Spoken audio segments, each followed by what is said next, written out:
أعوذ بالله من الشيطان الرجيم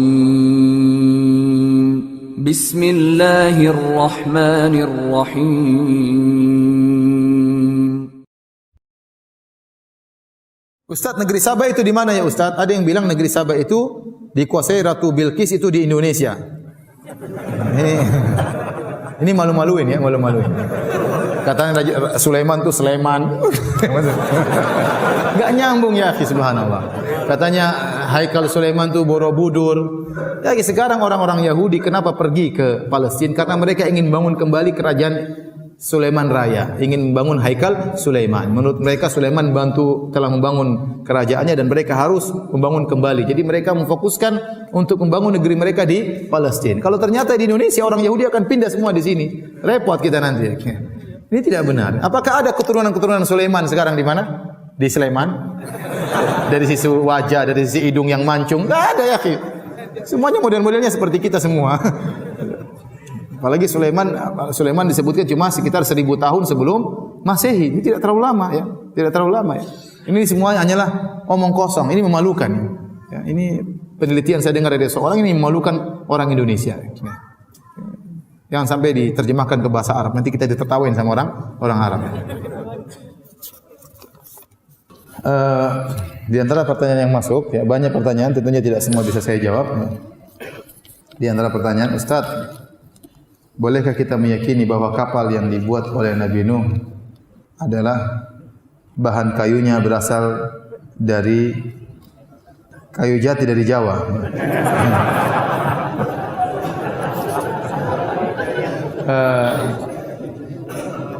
Enggak, kalau namanya keyakinan harus pakai dalil ya. Kalau enggak ada dalil enggak boleh diyakini. Keyakinan itu akidah. Keyakinan itu harus pakai dalil. Tidak boleh kita berakidah sembarangan.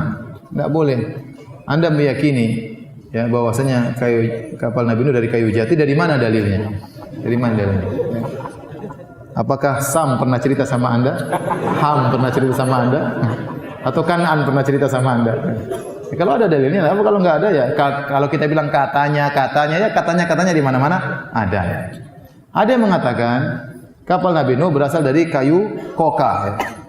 Makanya saya pernah ditanya, Ustadz, ini ada bagaimana hukum membeli tasbih yang terbuat dari kayu kapal Nabi Nuh ya. Jadi mereka meyakini penjual tasbih yang bikin iklan ya. Ini kayu koka ini buat tasbih, ini yang bikin kapal Nabi Nuh pakai kayu ini ya. Penjual pada beli ya.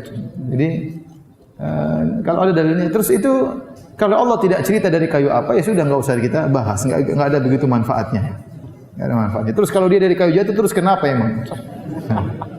Enggak ada hubungannya. Jadi tidak perlu kita meyakini yang tidak ada dalilnya. Akhir-akhir ini sebagian orang mengkait-kaitkan nabi-nabi dengan Pulau Jawa. Itu yang saya. Seperti ada ilmuwan di Indonesia ya, yang mengatakan bahwasanya Nabi Sulaiman itu di Jawa Tengah, di Sleman. Subhanallah. Terus Haikal Sulaiman, Candi Borobudur. Ya, ini enggak benar ini. Dari mana dalilnya seperti itu? Kalau Nabi Sulaiman pernah tinggal di Sleman, harusnya orang-orang Sleman mirip-miripnya wajahnya mirip-mirip apa? Mirip-mirip orang Yahudi. Nabi Sulaiman kan dari Bani Israel itu tidak? Ya, harusnya wajahnya mancung-mancung, bangir-bangir ya. Tapi kayaknya sama-sama aja dengan kita, enggak ada beda jauh. Ini jangan sampai apa? Ini memalukan. Ini ilmuwan yang memalukan seperti ini. Jadi ngapain maksa-maksakan seperti itu? Indonesia sudah hebat, orang Jawa sudah hebat, tidak perlu Nabi Sulaiman di situ sudah apa? Sudah hebat ya, perjuangan orang-orang luar biasa ya. Enggak perlu kita bilang Nabi Nuh bikin dari kayu jati, kemudian apa?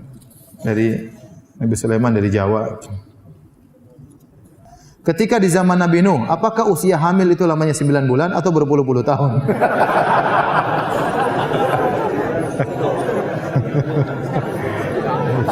Allah alam, saya nggak tahu. Terus kalau ente tahu buat apa juga?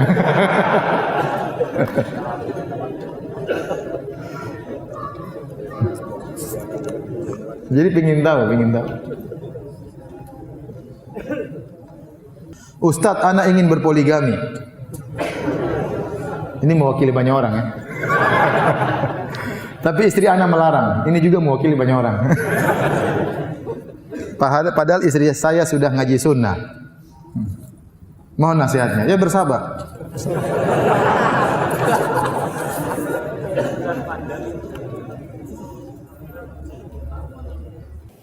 Apa hukum membonceng wanita tua yang bukan mahram? Saya seorang pemuda 16 tahun.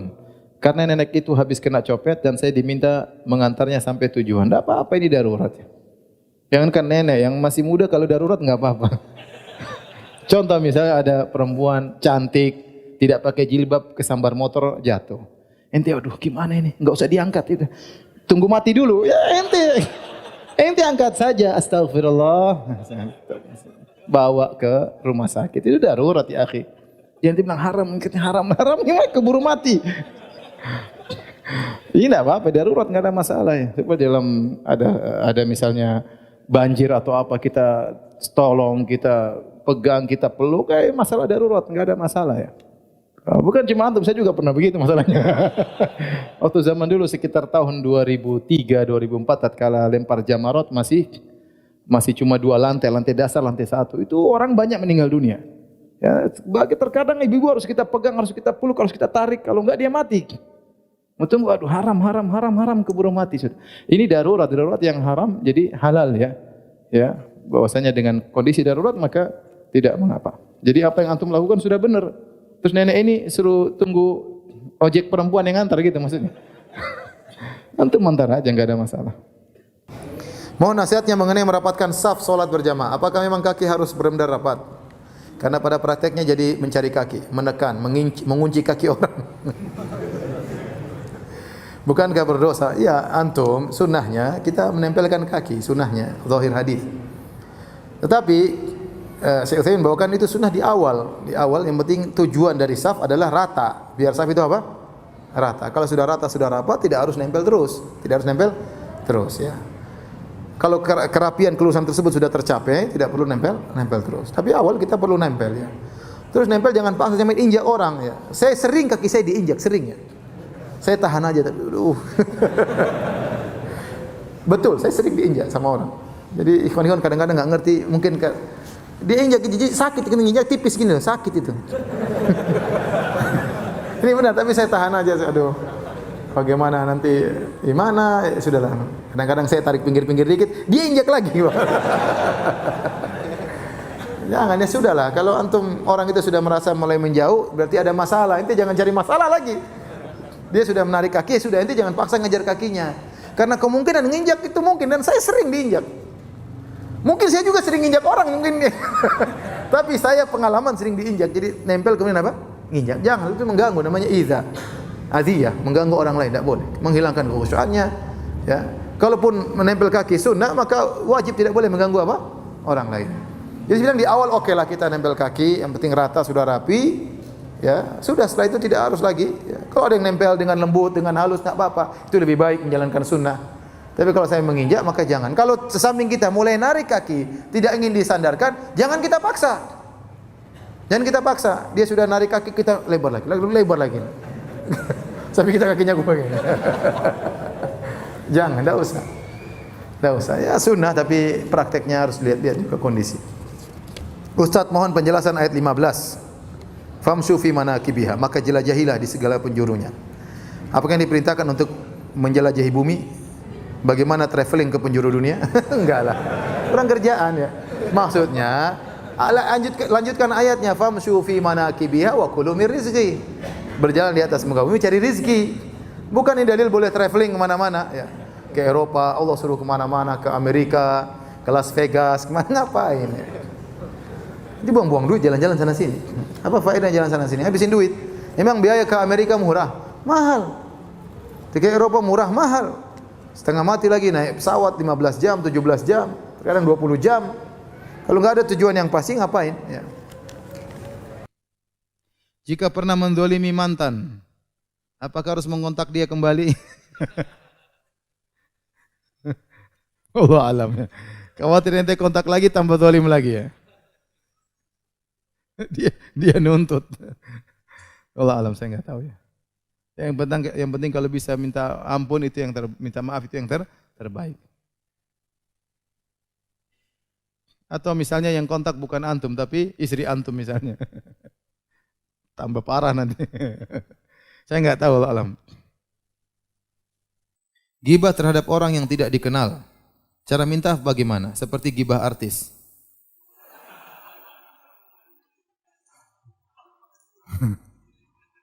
Kalau tidak mungkin untuk ya. Jadi kalau orang memang dia mujaharah, dia menampakkan maksiatnya, maka gibah tentang dia enggak ada masalah karena dia sendiri bongkar-bongkar maksiatnya, paham? Dia sendiri bongkar-bongkar maksiat, orang semua sudah tahu, ini sudah rahasia umum. Orang seperti yang rahasia umum, gibah dia tidak mengapa. Tapi kalau antum daripada gibah dia, mending antum zikir ya. Ya. Tapi seandainya antum gibah dia tidak mengapa karena dia mujahara, dia menampakkan maksiat yang dia lakukan. Ya. Tapi tidak usahlah, ngapain kita gibah orang itu pada maksiat yang dia tampakkan. Mending kita doain semoga dia dapat hidayah. Tapi seandainya seorang menggibah seorang artis yang tidak kenal, mau kenalan juga susah ya. Ya udah berdoa kepada Allah agar Allah mengampuni dosa-dosa dia. Tidak ada cara lain kecuali Allah mengampuni dosa-dosa dia dan kita menyebutkan kebaikan dia pada perkara yang di majelis yang mungkin kita pernah menggibahnya.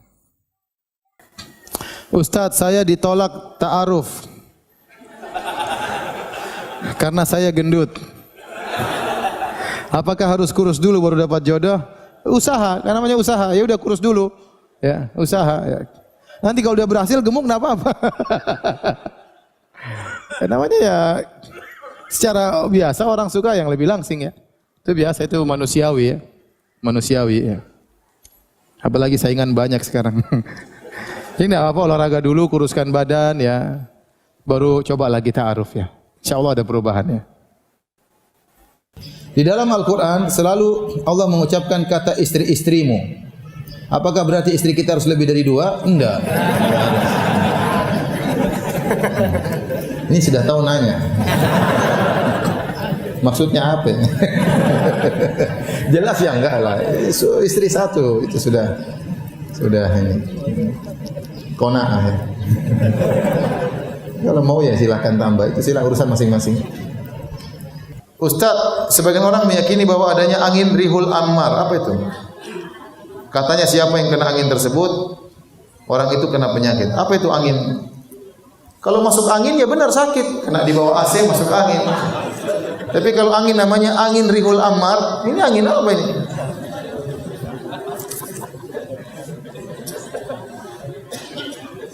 Ustaz, apakah jomblo fisabilillah berpahala? Apa jomblo fisabilillah? Itu namanya bahlul fisabilillah. Ya, ente Rasulullah suruh nikah. Kata Rasulullah sallallahu alaihi wasallam, "Ya ma'syaras syabab, man istata'a minkumul ba'a falyatazawwaj." Wahai para pemuda, barang siapa kalian mampu maka menikahlah. Kalau tidak mampu menikah, ya, atau ada sesuatu yang membuat dia tidak bisa menikah, ya. Contoh sebagian ulama, mereka sering bersafar, sering berpindah dari satu tempat ke tempat, mereka tidak menikah. Khawatir apa? Mendolimi apa? Istrinya. Ada yang seperti itu. Ya kalau ente tidak bersafar kemana-mana, cuma di ujung pandang terus tidak menikah, kasihan ente. Menikah saja. Kata Nabi SAW, "Man raghiba an sunnati falaysa minni." Kata Nabi, "Ana atazawwajun nisa," aku menikahi para wanita. Barang siapa yang tidak suka dengan sunnahku, maka bukan dari golonganku. Ustaz, apakah boleh jatuh cinta kepada haram girl, cewek Nasrani?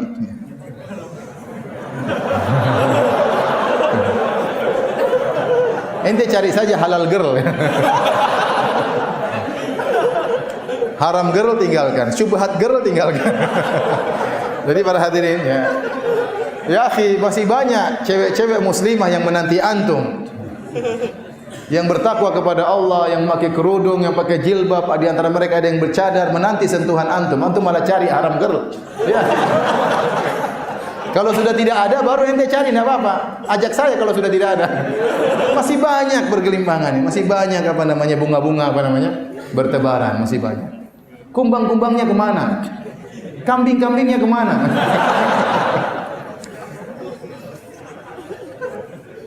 Boleh menikah dengan wanita ahlul kitab, boleh, tapi ya masih banyak yang. Karena ingat, kita memang secara hukum boleh. Tapi apakah kita bisa mengatur anak-anak kita? Kemudian terkadang apalagi orang Indonesia sering laki-laki tunduk kepada istrinya. Sehingga akhirnya nanti pendidikan anak-anak dikuasai oleh istrinya, itu bahaya dan sering terjadi.